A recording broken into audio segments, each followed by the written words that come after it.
The cure for the pain is in the pain. This is the Wisdom Worth Knowing podcast. I'm your host, Craig Chamberlain. If it's your first time joining me, welcome.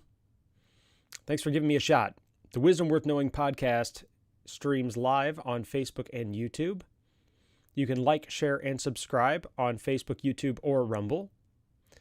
You can also like and subscribe on Apple Podcasts, Google Podcasts, and Spotify. Wisdom Worth Knowing is brought to you by Audible, where listening is the new reading. For a limited time, my listeners can get unlimited access to thousands of audiobooks completely free for 30 days. Just sign up right now at audible.wisdomworthknowing.org. That's audible.wisdomworthknowing.org. The cure for the pain is in the pain. Pain and suffering sounds like a very happy topic for today, but hey, it had to come up at some point. Pain is inescapable. We're part of an imperfect world, so naturally, at some point in time, we're going to have to deal with the issue of pain, even if it's on a small scale. When we're younger and we run into the corner of the coffee table when we're running around like a crazy person, or when we get older, when the pain becomes much, much deeper or real. And in many cases, kids are dealing with pain that adults haven't even learned to cope with yet. So I'm going to try to tackle this issue to the best of my ability. What I don't want to do is I want to make sure I don't trivialize any pain or suffering you may be going through. If I come across as callous or overly optimistic, I apologize for that. My goal is to at least give some sense of purpose to whatever pain people might be enduring, because pain and suffering are inevitable, and it's something that we really, at some point, will have to wrestle with, at some point in our lives. And, well, I've been through many seasons of my life of extreme pain, emotional or existential, which is more of the metaphysical or religious sense. But I got a couple recommended books on it too. So hopefully we can get somewhere productive through this discussion. And feel free to leave comments while the live stream is running on Facebook or YouTube. It's monitored during the show. And if we have comments at the end of the episode, we will discuss them. So the cure for the pain is in the pain. Well, if you're human and you have a pulse, then you have experienced some level of suffering at some point. Maybe you've been blessed up to this point. You haven't experienced a extremely painful event. And frequently what comes up as a question or even a criticism toward religious people is, why does God allow pain and suffering? One of my favorite books on this subject is The Problem of Pain by C.S. Lewis. Another one is if you're experiencing a loss where somebody's passed away and you're trying to understand your emotions better as you kind of work through that. You're going through the grieving process. Another great book on that by C.S. Lewis is called A Grief Observed. Both of them have audiobook forms, and the audiobooks are quite good. I like them a lot. It's one of those things where it just kind of depends on your preference. So the written ones are obviously great too.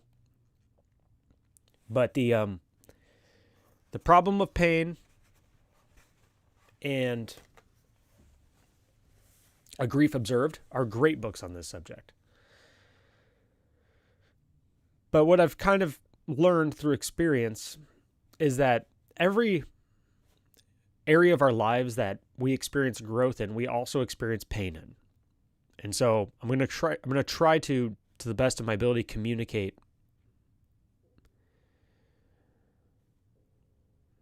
why I think we shy away from painful experiences so much and how that's not necessarily the best thing we can do. And I think this quote points to it as well. So pain in general is meant to be a physical or emotional response to something that we find distasteful or something we don't made to be a feedback system, right? So we experience pain so that we can learn from pain. The most obvious example that people bring up is when a kid touches a hot pan on a stove. They get burnt. And then you experience the pain from burning your hand. And then when they experience that pain, hopefully that remembering that pain teaches them a future lesson, right? So that they won't touch the stove again when it's hot, or they'll be more careful the next time. Fundamentally, I think this is the purpose of pain, right? We have a feedback system in our lives. And that feedback system can go awry, like any other system. But we have an emotional feedback system and a physical feedback system in our lives that teach us to avoid certain things or to be cautious with certain things.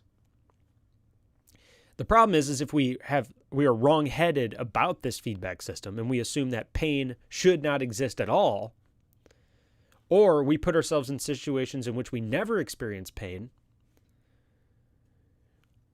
we will never learn where our limits should be. In other words, we'll never learn the limits of reality. Just like we wouldn't learn not to touch a hot stove if we didn't know what hot was. And so pain and suffering in this respect are tools so that we can learn the boundaries of reality. We can learn the limits. Death exists so we can appreciate life. It's like everything is a paradox when you look through the lens of pain and suffering. Is if you try to imagine a world in which no suffering existed, there would also be a world in which no growth existed, no understanding. Because pain and suffering are necessary components to know the opposite end of the spectrum. If we don't experience death, then we don't really know how to value life. And so the reality of the situation is that we have to learn to live with pain. In fact, if we actually learn to embrace pain and move into pain, we're going to get into that in a minute, then we're embracing a life of perpetual growth. For example, I like to use the basic human struggle with exercise. Because exercise is something I think everybody struggles with at some point. We have to get in shape at some point. Maybe we can get away with it when we're young, but then eventually we get older and then our health actually has to be, our bodies, they age. So we get to a point where we do have to wrestle with this health issue. Well, I'll tell you what's painful. A diet is painful. When you go down a path of calorie deficit, right, where you're consuming less than your body uses every day, you're going to experience physical pain because your body has to start breaking down fat and then consuming it. So you actually, part of a diet is learning to live with a little bit of pain every day. The pain of not having the food you want, or the pain of your body needing more energy than you're putting in it. The same thing with physical exercise. There's a saying, no pain, no gain, right? Well, that's because when you break down muscle tissue, our bodies rebuild it back stronger than it was before. And I think this is the perfect metaphor for emotional pain as well, is that when we break down emotionally, our emotions, if we allow them to process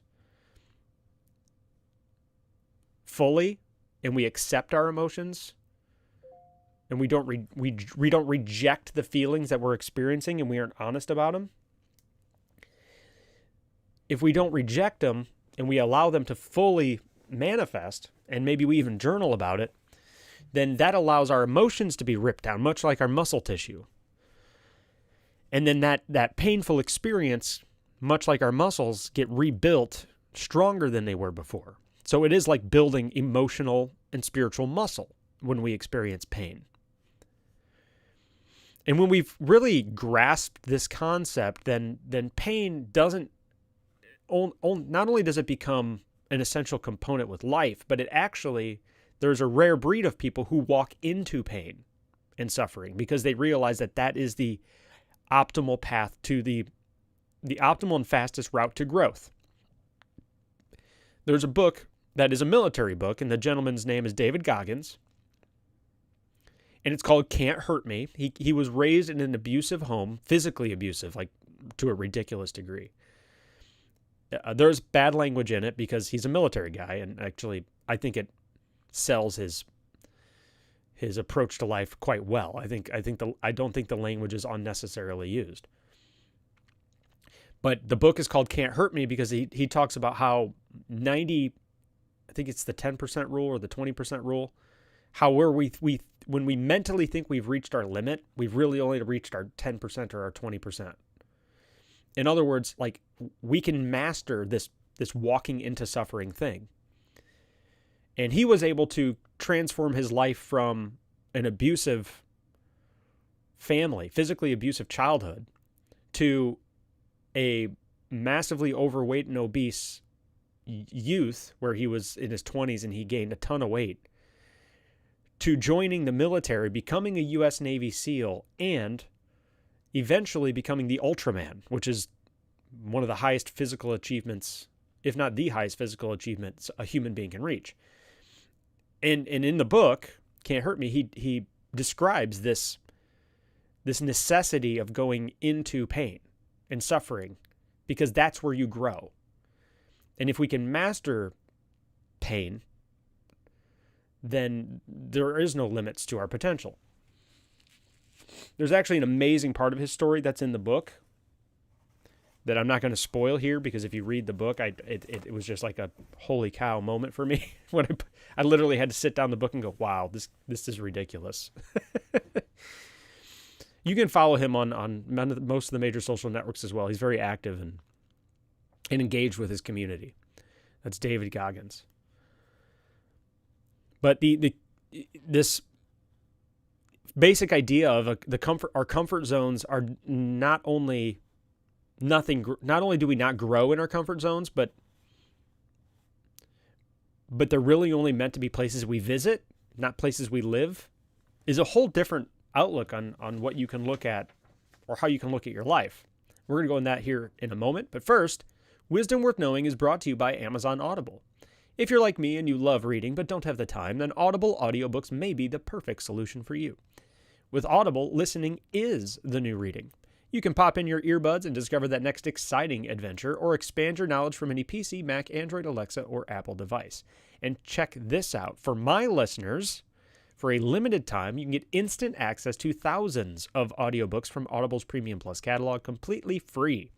Just visit audible.wisdomworthknowing.org right now and take advantage of this free 30-day trial. That's right, for 30 days, you'll get full access to Audible's Premium Plus catalog, as well as an additional free title of your choosing. If you discover audiobooks aren't for you, no problem. You can cancel instantly online and never be charged. That's it. It's that simple. 2 years ago, audiobooks began to change my life, and they may change yours too. Pause this podcast and head over to Audible. That's audible.wisdomworthknowing.org to take advantage of the free 30-day trial from my listeners. And that additional title, if you do sign up, you can grab the Can't Hurt Me book or The Problem of Pain or A Grief Observed. All three of those books are on Audible. The Can't Hurt Me book is particularly cool because they did this little mini podcast thing between the chapters where he gets interviewed while they're reading the book to you. It was a pretty unique approach to audiobooks. That was quite fun to listen to. So, pain and suffering, which we have a tendency to look at the world, if we haven't reconciled this reality that pain is not only part of the world, but an essential component to our growth. If we haven't fully accepted that, then we should probably start to begin to process that, because that is really the only healthy perspective of pain. Now, there are extreme levels of suffering that get existentially complicated, like the unnecessary or seemingly unnecessary suffering of children and all the unnecessary suffering that goes on in the world. That pain and suffering is sadly a byproduct of undisciplined people, untrained people. When we were given the world, and this is just what I believe, we were handed a responsibility, and we were handed the responsibility to show good stewardship of the world. So it was our responsibility, and it still is our responsibility as human beings, to take care of each other and of the world we live in. So when we are given that responsibility, we can't expect the person who has given us the responsibility to swoop in and rescue us from that responsibility, because the purpose of it is so that we grow. And because we aren't the best, and this is more true in some areas of the world than others, the byproduct of our lack of proper stewardship of the world is that people suffer. Because we don't take care of each other. We don't take care of ourselves. It's our fault. In a nutshell. If I'm in a nutshell, the most of the suffering that's going on in the world, we can sit there and we can scream into the sky at God for what he's done to us. But in most cases, it's our fault. If not all cases. Certainly in most cases. And accidents do happen. That's just part of being human beings. And unfortunately, accidents do mean death sometimes. And that's supposed to be a warning to us. That pain is supposed to show us where our limits are, and where we need to be more cautious and where we need to be more careful. And it's hard to accept that reality. But if you think of the world in which we were given full autonomy and we were given independence, and we were given minds, and we were given strength, we were given the ability to solve problems.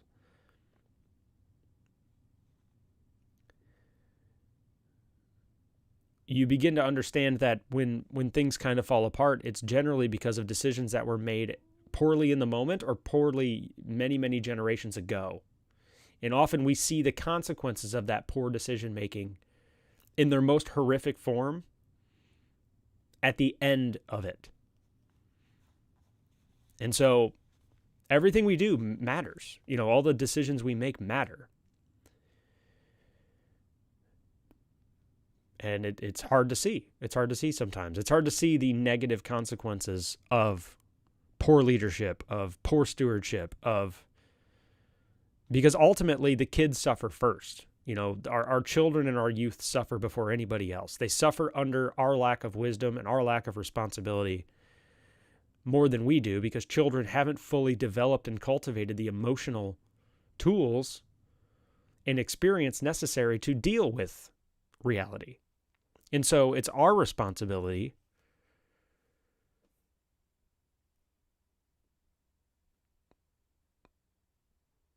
to address those issues as we develop and cultivate them. Sorry, I had to make sure I worded that correctly. We need to create a world in which children can thrive. The inexperienced and the innocent can grow and develop safely. That's our responsibility. And the sad part is most of us don't really take ownership of that responsibility. It's much easier just to blame others. It's easier to blame God. It's easier to blame everybody else. It just is. And I don't blame us for that. I mean, it's just it's natural. That's the natural response. So when we experience that pain and we see the world through suffering, it's supposed to be teaching us something. That is this the world we want to leave behind, right? So if we see pain and suffering, we're like, well, how can I prevent that from happening in my life for my children? And that's really what we're supposed to take from that. Because if we never see that suffering, we don't know what we're protecting them from. The hardest I try, I cannot reconcile any other way the world could have been made. I've tried to envision a world without suffering where we grow, and I just cannot envision a world that could work without pain. At least initially. I mean, it's the only way we have to contrast the bad from the good in a lot of ways. Is because of the existence of suffering. We would be robots. We wouldn't fully understand or appreciate the good things if we didn't have the bad. I've really tried to reconcile what this world would look like. And, we can talk about how pain goes away when we go to heaven, but that's a different thing, because you understand pain when it's taken away from you and when you're in heaven, right? So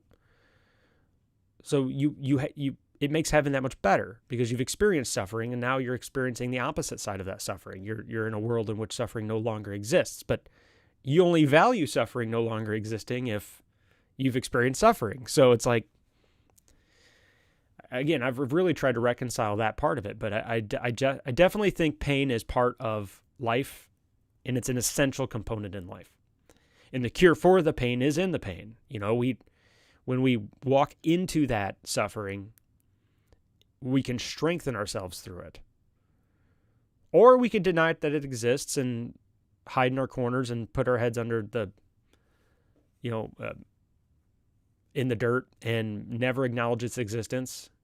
And then we'll live in a place of constant fear and anxiety because we never really know if we're ever going to be emotionally handled when things fall apart again. Because things fall apart. That's reality. So the sooner we accept pain as part of life, the sooner we can start to mature and grow through it. Denying its existence and avoiding pain at all costs is just postponing our development.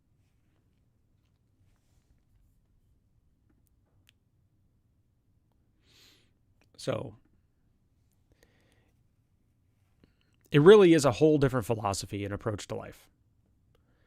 The David Goggins was probably the single biggest, most impactful people in my life, and he's not even really a religious person, but he seemed to fully walk into this pain thing and transform it into something that was extremely powerful. And I've never really experienced that perspective, especially to that level. You're always kind of like, yeah, I know, I'm growing. But to get to the point where like you're like, we can seek out pain. Like even learning something new, like educating ourselves and going to college, that's pain. Like, I don't know about you, but it's not always fun to learn new things. There's an element of suffering in challenging our minds, in developing a new skill. And so walking into that pain, volunteering for that so that we can grow, is something that we do without even realizing it. We volunteer ourselves for this. And we can do that in our everyday lives. We can seek out new ways to walk into growth. And we know that initially it's going to be uncomfortable, but there's a reward on the other side of that. So yeah, the cure for the pain is in the pain. Becky says, love C.S. Lewis. Good morning. Good morning, Becky. Hi, Mom. Childbirth is painful, but the reward is positive. That's, wow, if that ain't the perfect example of suffering versus reward, then I don't know what is.